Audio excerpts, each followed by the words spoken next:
acontece em 1500, quando navegadores europeus descobriram o Brasil.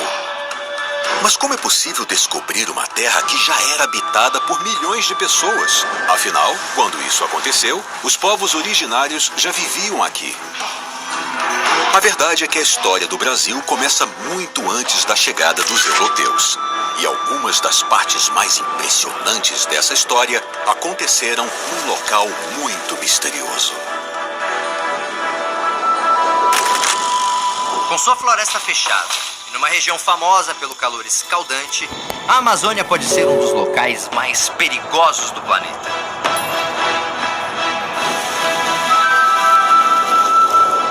Sua beleza, famosa no mundo todo, esconde grandes predadores,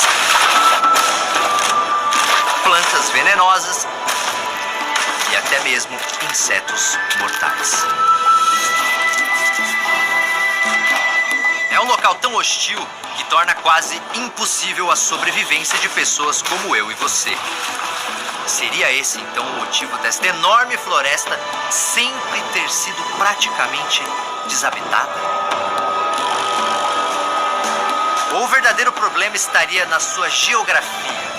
Afinal, dizem que é impossível construir cidades na Amazônia e que a região sequer tem terrenos ideais para a agricultura.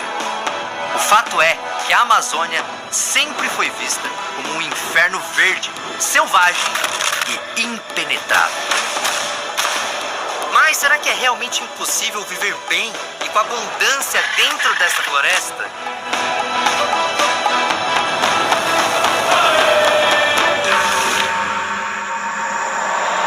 Em 1542, o frei espanhol Gaspar de Carvajal participou da primeira expedição europeia que percorreu todo o rio Amazonas.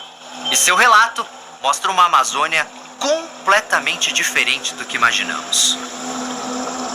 Passamos por ilhas que pensávamos que estivessem despovoadas. Mas, depois que nos achamos no meio delas, foram tantas povoações que ficamos abismados. Quando nos viram, vieram em nossa direção pelo rio sobre 200 pirogas, cada uma com 20 a 30 indígenas, algumas com 40. Essa floresta, densamente ocupada por povos originários, continuou sendo vista conforme a expedição avançou pelo rio Amazonas. Todo este rio, nas ilhas, nas margens e terra adentro, está povoado de indígenas. São tantos que, se deixassem cair uma agulha do ar, ela certamente acertaria a cabeça de um indígena e não o solo. Por volta do ano 1500, Portugal possuía 1,5 milhão de habitantes. A Espanha era maior e contava com quase 9 milhões de pessoas. Mas e a Amazônia? Bem, ela era o lar de nada menos que 10 milhões de pessoas. É exatamente isso que estamos aprendendo com descobertas arqueológicas recentes que estão jogando uma nova luz sobre a história da floresta. Estamos entendendo cada vez mais que a Amazônia foi o lar de diversos povos que criaram cidades enormes e muito mais avançadas do que poderíamos imaginar. O mais impressionante é que essas pessoas literalmente criaram a Amazônia que conhecemos hoje. Se um dia você já se perguntou por que não existem pirâmides ou outros monumentos na Amazônia, é porque estamos descobrindo que a própria floresta é uma pirâmide. A Amazônia é o maior monumento já construído no planeta.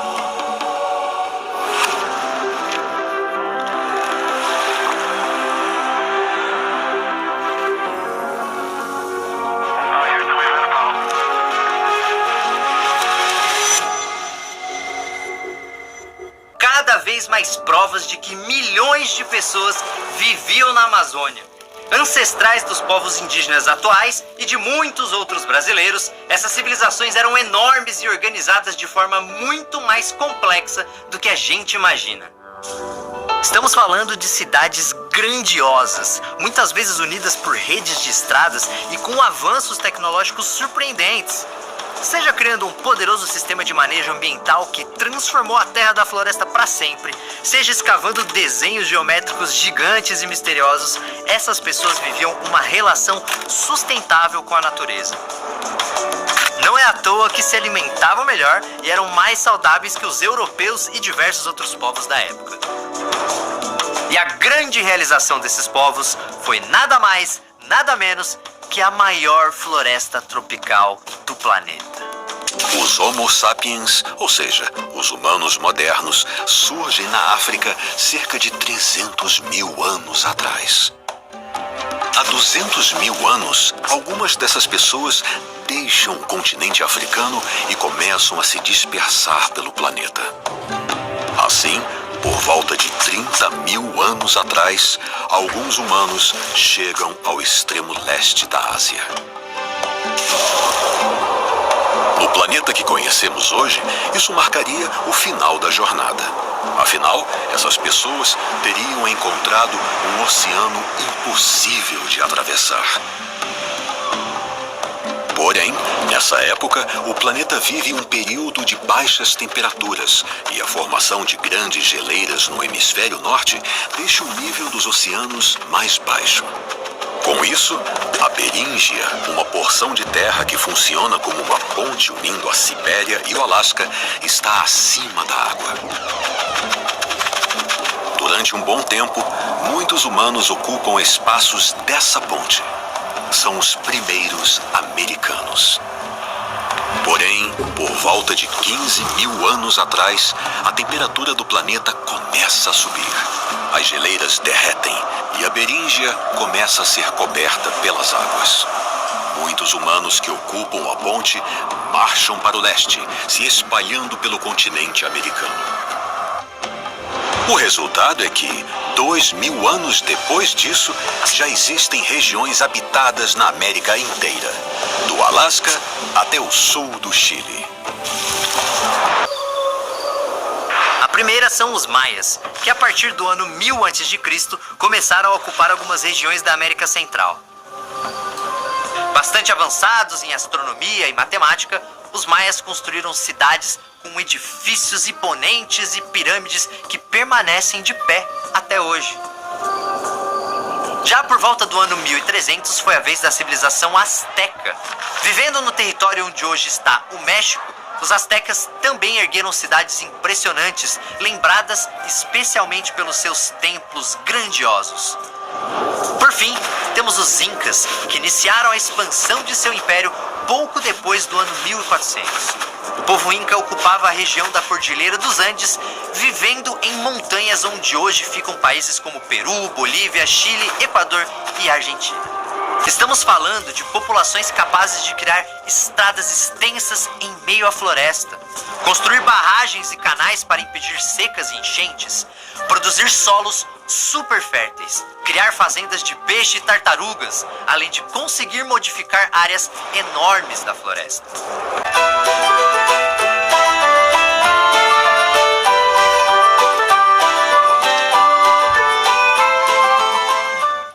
Desabitada.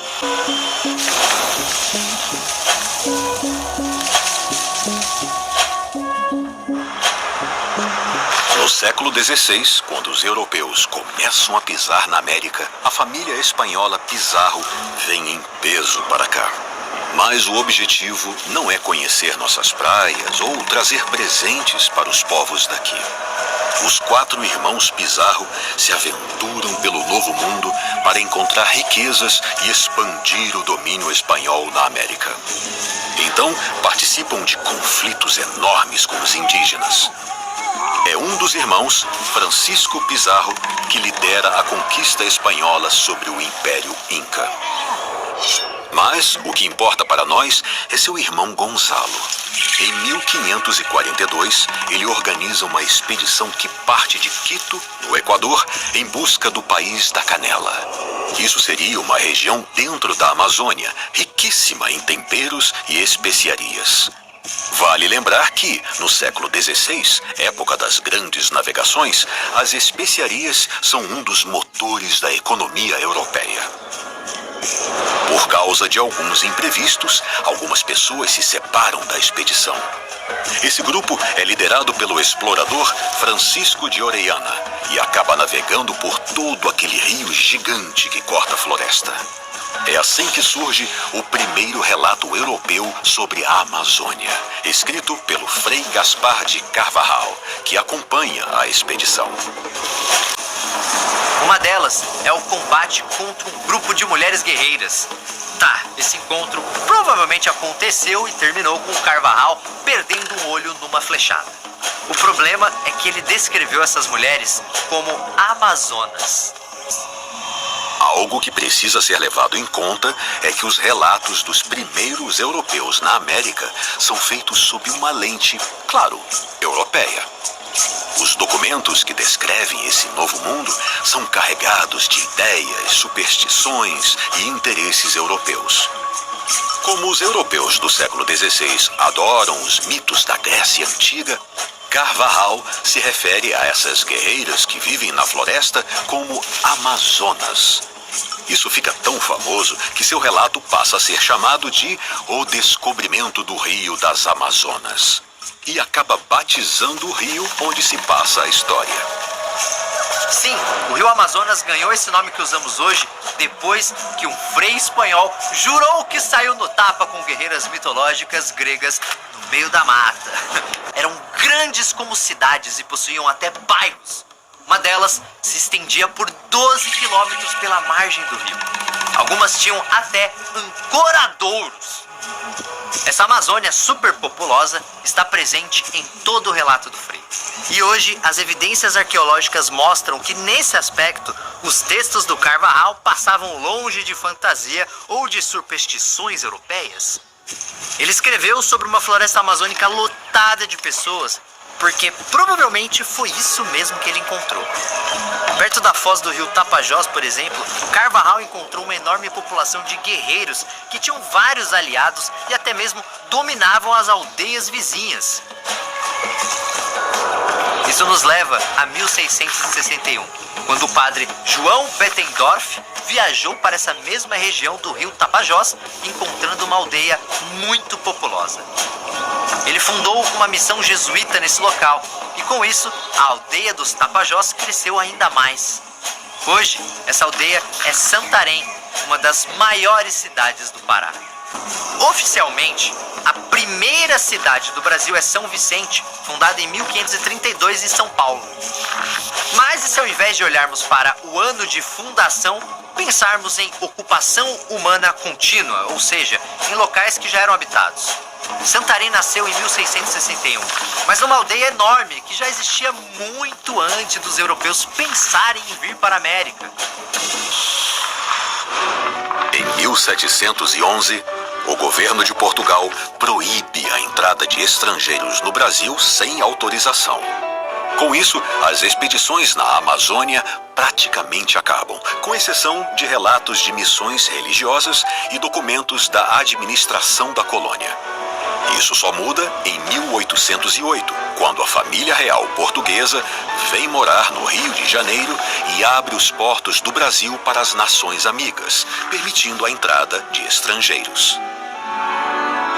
Assim, as expedições na Amazônia voltam a acontecer. Mas, ao invés de procurar riquezas, essas novas expedições contam com cientistas que exploram a região para catalogar plantas e animais. E esses cientistas encontram uma Amazônia muito diferente daquela vista no começo da colonização. É uma mata fechada e praticamente intocada por humanos, com exceção de pequenos povoados isolados na floresta. Os conflitos entre povos originários e portugueses muitas vezes terminavam com aldeias inteiras sendo dizimadas. Outras vezes, o resultado eram multidões de indígenas abandonando suas casas para se esconder no interior da floresta, em locais mais afastados dos grandes rios. Outro fator muito importante estava nos micro-organismos trazidos pelos europeus. Assim como aconteceu com outros povos da América, os originários não tinham anticorpos para enfrentar doenças comuns na Europa e foram devastados por epidemias de gripe, sarampo e varíola. redução brutal da população indígena é tão grande que é apontada como uma das causas da chamada Pequena Era do Gelo, que reduz as temperaturas em alguns locais do planeta nessa época. Esse fenômeno climático foi causado pela diminuição da população global. Ele teria começado no século XIII, com as milhões de mortes causadas pela expansão do Império Mongol na Ásia. Depois é a vez da Europa, devastada pela peste negra no século XIV. A partir do século XVI, a América entra nessa equação, com muitas mortes de indígenas. O resultado é que essa diminuição na atividade humana e, no caso da Amazônia, o aumento do número de árvores que passam a ocupar as aldeias vazias, faz a temperatura da Terra abaixar um pouco.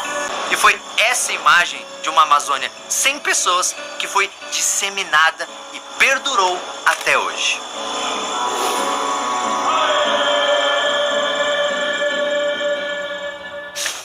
De economia estão garantidas com a Fogás Autosserviço. Compre gás facilmente. Entre na cabine, escolha no tablet e pague com Pix.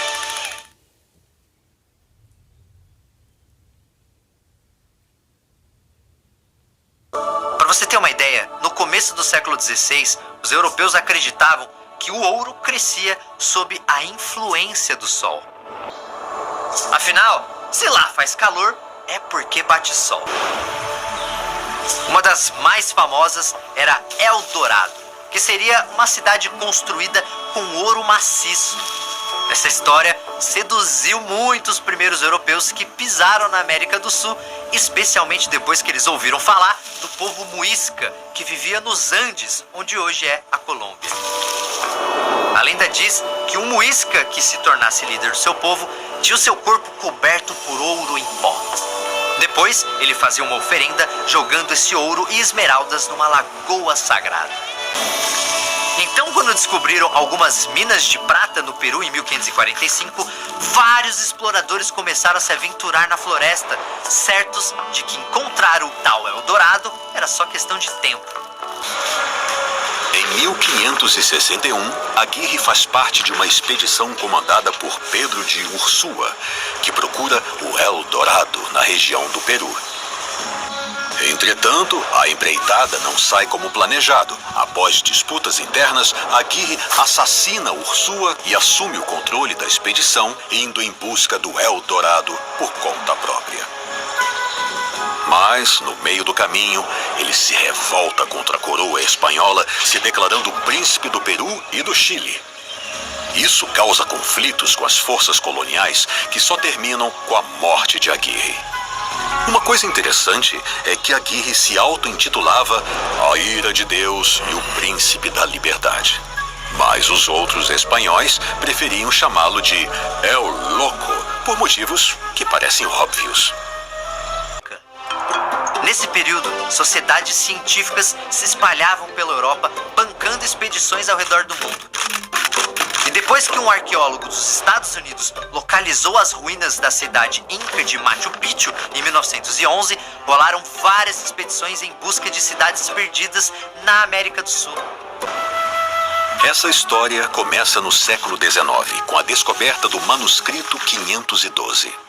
Esse documento narra a suposta descoberta de uma cidade perdida no interior da Bahia por alguns bandeirantes, que teria acontecido décadas antes, em 1753. Já no século XX, o manuscrito chama a atenção do aventureiro inglês Percy Fawcett. O coronel Fawcett é um explorador experiente e conhece bem a América do Sul. Sua primeira viagem à Amazônia acontece em 1906, quando ele passa 18 meses na floresta mapeando a fronteira entre Brasil e Bolívia. De acordo com as pesquisas do coronel, essa cidade perdida realmente estaria no interior do Brasil, mas na região do Mato Grosso, na bacia do rio Xingu, que na época ainda era muito pouco conhecida por não indígenas. Assim, em 1920, ele parte em busca da cidade perdida de Zé, que é como ele chama o local. Mas a aventura não tem sucesso. Em 1925, ele comanda uma nova expedição. O problema é que o Coronel Fawcett não quer que ninguém roube sua descoberta, então a rota que ele planeja seguir pela floresta é mantida em segredo. Em 29 de maio, o coronel manda uma carta para sua esposa avisando que está acampado na floresta e prestes a entrar em território inexplorado. Esta é a última notícia que o mundo tem do famoso Coronel Fawcett, que desaparece completamente na floresta amazônica. Várias expedições tentam encontrá-lo, mas seu destino permanece um mistério até hoje.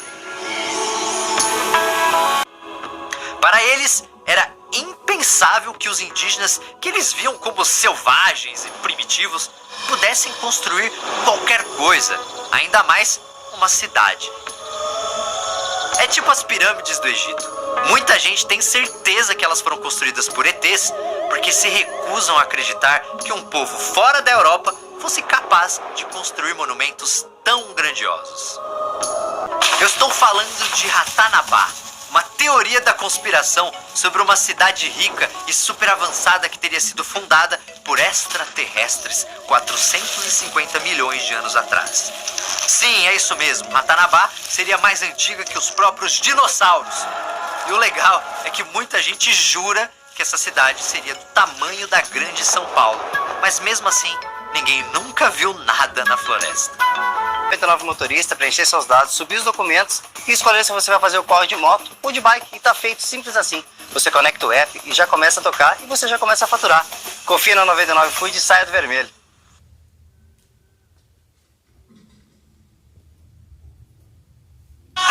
Quase 7 milhões de quilômetros quadrados. Ela é tão grande que, se fosse uma nação, seria o 7º maior país do planeta. E boa parte desse território é coberto por florestas. Se você fosse um arqueólogo ou arqueóloga em busca de vestígios de povos antigos nessa região gigante, onde você iria escavar? Agora, a arqueologia na Amazônia ser difícil não quer dizer que nunca descobrimos nada lá. A região possui milhares de sítios arqueológicos e as ferramentas, peças de cerâmica, artes rupestres e até ossos encontrados nesses locais contam muito sobre a história da região. Por exemplo, nós sabemos que os primeiros sinais de presença humana na Amazônia são de 13 mil anos atrás. E desenhos em cavernas mostram que essas pessoas podem ter convivido com animais enormes que já foram extintos, como mastodontes e preguiças gigantes. Também sabemos que, por volta de 7 mil anos atrás, surgem os primeiros sambaquis da Amazônia. Se você olhar um sambaqui, vai achar que é um morro, mas ele é herança de alguns dos povos antigos da Amazônia. Os sambaquis são montes formados por terra, conchas e restos de alimentos. Eles podem chegar a 6 metros de altura e 100 metros de diâmetro e serem usados como moradia. Mas a presença de ossos humanos indica que alguns podiam ser cemitérios. Essas construções não são exclusividade da Amazônia. Existem sambaquis em boa parte do litoral brasileiro e até na África. Foi também cerca de 7 mil anos atrás que começou a produção de cerâmica na Amazônia. E isso já começa a derrubar a ideia de que apenas incas, maias e astecas criaram inovações na América. Quando pensamos em civilizações do passado, precisamos ter em mente que a cerâmica é um avanço muito importante. Como peças de cerâmica podem ser levadas diretamente para o fogo, essa tecnologia facilita o preparo de alimentos.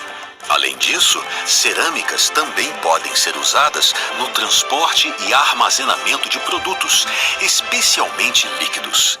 Isso sem falar que muitos povos do passado produzem cerâmicas com caráter simbólico, ou seja, peças religiosas e artísticas. E, na América, essa é uma inovação que começa com os originários que constroem o sambaqui de Taperinha, na região de Santarém.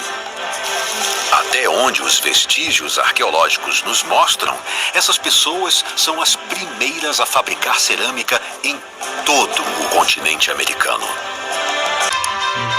Muitos arqueólogos usam essa ferramenta para estudar imagens da Amazônia. E quando encontram algo que possa indicar vestígios humanos, vão até o local conferir pessoalmente. O Google Earth foi essencial em uma das descobertas mais impressionantes na Amazônia: os geoglifos. Esse é o nome daquelas famosas linhas escavadas no solo em forma de figuras geométricas e que, no caso da Amazônia, foram localizadas em Rondônia, no sul do estado do Amazonas e principalmente no Acre. Alguns geoglifos da Amazônia começaram a ser feitos possivelmente cerca de 3.000 anos atrás e podem ultrapassar os 10 metros de largura. Mas, ao contrário do que algumas pessoas dizem por aí, esses círculos e quadrados não são sinais para extraterrestres. A função dos geoglifos da Amazônia ainda não é 100% conhecida, mas os arqueólogos acreditam que eles podiam ser usados para demarcar áreas de cultivo ou locais cerimoniais. Cerca de 1.000 sítios com geoglifos já foram descobertos, mas isso aconteceu de uma maneira amarga, porque muitos desses locais foram encontrados por causa do desmatamento.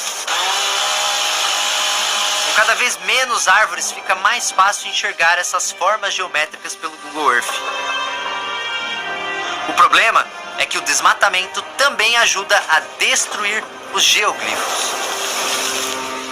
LiDAR significa Light Detection and Ranging, que em português seria algo como detecção e variação de luz. Isso funciona mais ou menos assim: um sensor remoto é colocado num avião ou drone. Conforme essa aeronave sobrevoa a floresta, o sensor vai emitindo feixes de laser que rastreiam o solo, identificando tudo e qualquer desnível no chão, para cima ou para baixo. Assim, ele cria um modelo em 3 dimensões 100% preciso do terreno.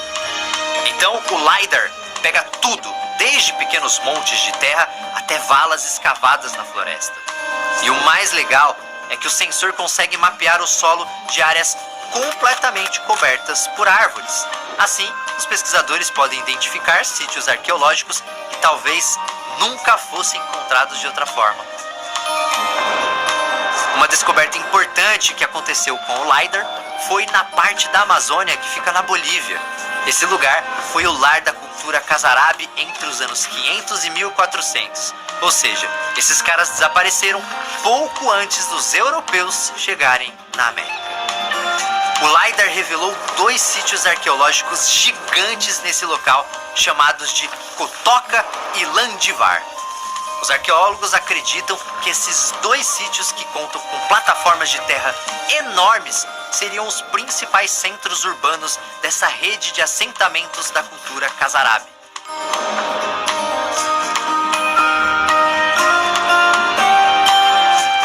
Outra descoberta, no Vale do Rio Upano, no Equador, é ainda mais impressionante. Os arqueólogos que pesquisam esse local já haviam encontrado valas escavadas no solo e montes de terra em formatos de quadrado ou retângulo. Com o LiDAR, foi possível enxergar a riqueza desses vestígios com muito mais clareza. São vários centros urbanos ligados por estradas com até 10 quilômetros de extensão. E cada cidade tem moradias, campos irrigados, terraços e praças. Aliás, algumas dessas praças, provavelmente usadas em rituais, formam complexos com áreas comparáveis às das pirâmides egípcias. Isso não é exclusividade da Amazônia. Na América do Norte existe a cidade de Cahokia, construída por povos da região do rio Mississippi. Isso parece morros de terra, certo? Mas são as ruínas de uma cidade que cerca de 1000 anos atrás era mais populosa que a Paris da época. Já as ruínas de Uruk, no Iraque, mostram que as casas de uma das primeiras grandes cidades do planeta eram feitas com tijolos de barro. Afinal, essa era a matéria-prima do local.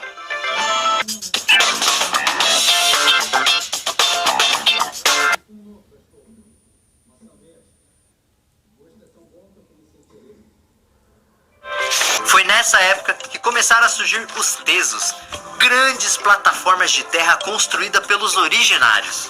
Existem vários tipos de tesos, de pequenos a gigantescos, e os arqueólogos acreditam que a função de cada teso podia ser definida pelo seu tamanho. E quem diz isso é a cerâmica marajoara. Uma característica marcante na população de Marajó é a sua cerâmica.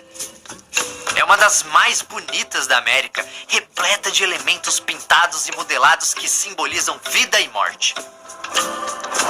Outro destaque são vasos com desenhos estilizados, mostrando figuras humanas com cobras e escorpiões no lugar de olhos e braços. Vestígios de cerâmicas foram encontrados em todos os tesos. Porém, as cerâmicas dos tesos menores parecem ter uso doméstico, então eles provavelmente eram usados como moradias. Já nos maiores, foram encontradas cerâmicas mais complexas, como urnas funerárias. Isso nos leva a crer que esses tesos com mais de 10 metros de altura seriam espaços cerimoniais.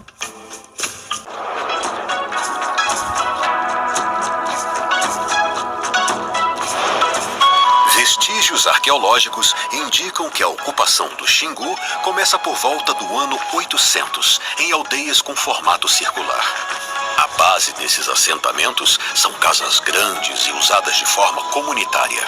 Elas ficam em torno de uma praça central, onde são realizados rituais e o enterro dos mortos. Na praça também existe outro edifício, chamado Casa dos Homens. Um local de encontro usado para reuniões e decisões comunitárias. Se você sair da aldeia, encontrará originários trabalhando em jardins e pomares ou pescando em rios e lagos. Também verá pessoas trabalhando na construção de estradas e de novas casas ou cuidando do lixo orgânico produzido na aldeia. Algumas aldeias são fortificadas, podendo ser cercadas por paliçadas de madeira ou valas escavadas na terra. E todas, mesmo as menores, são maiores e mais populosas que as aldeias que existem hoje no Xingu. Muitas são ligadas por estradas e caminhos que formam uma espécie de sistema viário na floresta. O resultado de todo esse planejamento são comunidades imensas, com diversas aldeias menores ao redor de um assentamento maior, chamado de cidade-praça, que funciona como centro político. Um exemplo famoso de comunidade é Curricugu. Criada por povos antigos do Xingu, possivelmente antepassados do povo indígena Cuicuro, Curricugu é a maior rede de assentamentos já encontrada na região, com cerca de 20 aldeias e uma área de aproximadamente 250 quilômetros quadrados. Em seu auge, Curricugu abriga 50 mil originários, que vivem em meio a construções complexas como trincheiras, pontes e fortificações. E boa parte do sustento dessas milhares de pessoas vem de grandes pomares e campos usados para o cultivo de mandioca e milho, além de barragens para a criação de peixes.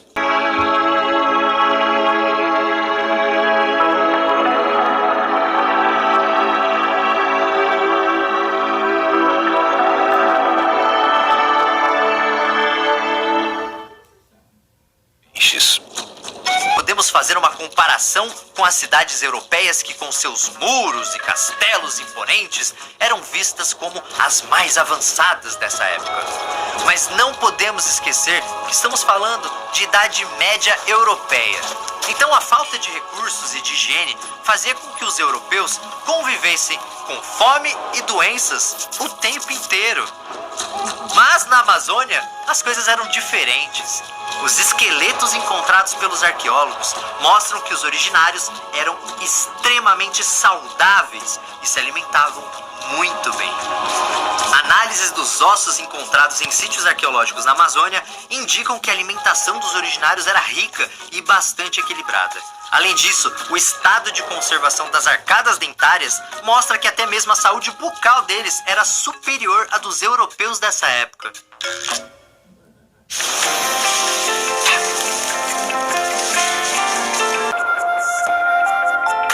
As áreas residenciais das aldeias eram diretamente ligadas às áreas agrícolas e tudo perfeitamente estritamente integrado à floresta ao redor do assentamento.